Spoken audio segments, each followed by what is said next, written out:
এখন যে গণতন্ত্র উত্তরণের যে ধাপ আমরা কিন্তু ওইটা অতিক্রম করতে পারিনি।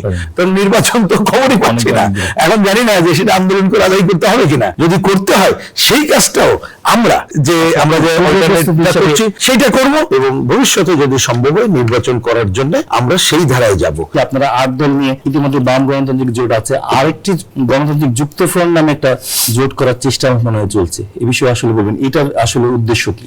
আমরা একটা কর্তৃত্ববাদী স্বৈরাচারী ফ্যাসিস্ট সরকারের অবসান ঘটালাম এবং রক্ত দিয়ে, এবং সেটা কিন্তু হঠাৎ করে হয়নি, সংগ্রামের ফল। এই সংগ্রামে যারা এর আগের, আমি জুলাই আগস্টের আগের কথা বলছি, ভুক্তভোগী মানুষের কিন্তু এখনো জীবনের জ্বালা যায়নি, সেই রকম একটা পরিস্থিতির মধ্যে দিয়ে আমরা আসলাম।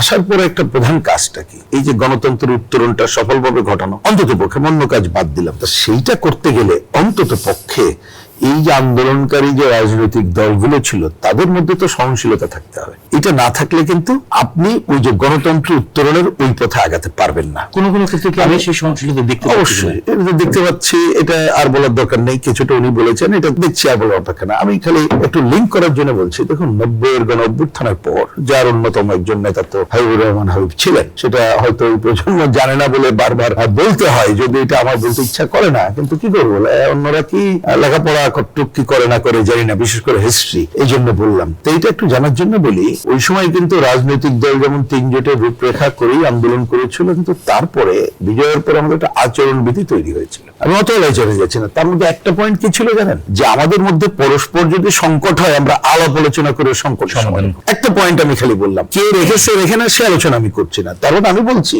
যে আপনি এইবারও একটা গণতান্ত্রিক উত্তরণের ধারায় যাওয়ার জন্য এইটা একটা জরুরি কাজ, এটা আগে মনে রাখতে হবে।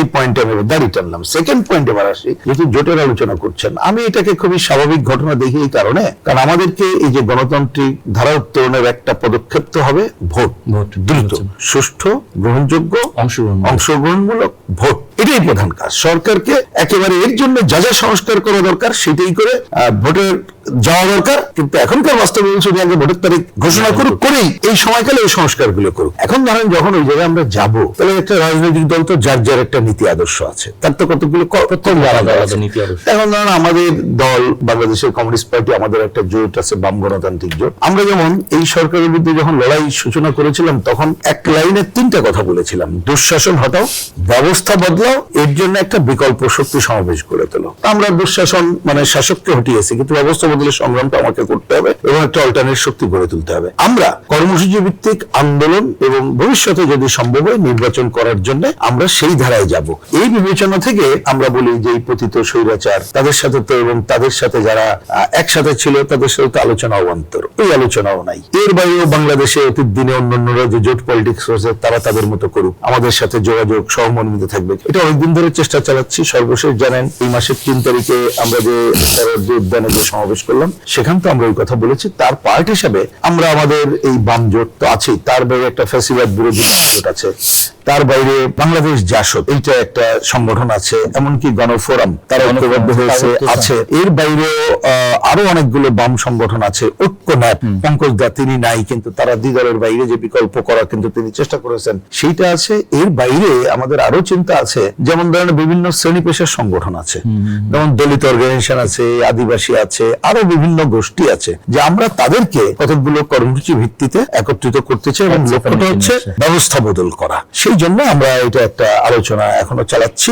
নিশ্চয়ই এটা সময় লাগবে, নামটা আমাদের কাছে কোনো ফ্যাক্টর না, এটা হয়তো নানা আলোচনার মধ্যে এনেছেন, কিন্তু আমার বিবেচনা এই জন্য নামটাকে আমি এখন হিসাবের মধ্যেই ধরছি না। নামটা আলোচনা করে ঠিক করলে হবে, কিন্তু লক্ষ্য থাকবে যে ব্যবস্থা বদল, এইটাকে ওই সংগ্রামকে অগ্রসর করা। এবং তার আগে এই জোটটা করার পরে আমি সূচনায় যে আলোচনা, আমি আমার আলোচনা শুরুতে বললাম, এখন যে গণতন্ত্র উত্তরণের যে ধাপ আমরা কিন্তু ওইটা অতিক্রম করতে পারিনি, কারণ নির্বাচন তো খবরই পাচ্ছি না, এখন জানি না যে সেটা আন্দোলন করে আদায় করতে হবে কিনা। যদি করতে হয় সেই কাজটাও আমরা যে করছি সেইটা করব, এবং দেখবেন যে সেই পয়েন্টে শুধু এইটা না, যদি ওই রকম একটা জায়গায় করতে হয় গণতন্ত্র উত্তরণের জায়গায়, আমরা এই যে একটা জোট করার জন্য যেমন করব, তার বাইরে অন্যান্য গণতান্ত্রিক শক্তি যারা আমরা মিলে এই যে ফ্যাসিস্ট সরকারের পতন ঘটালাম তাদের সাথে আমাদের সমঝোতা ঐক্য করেও আমরা এই যে গণতন্ত্র উত্তরণের যে একটা প্রধান ধাপ, যে একটা ভালো ভোট, এটা অর্জনের লড়াইটাও করব এই জোটের মধ্য দিয়ে আর কি।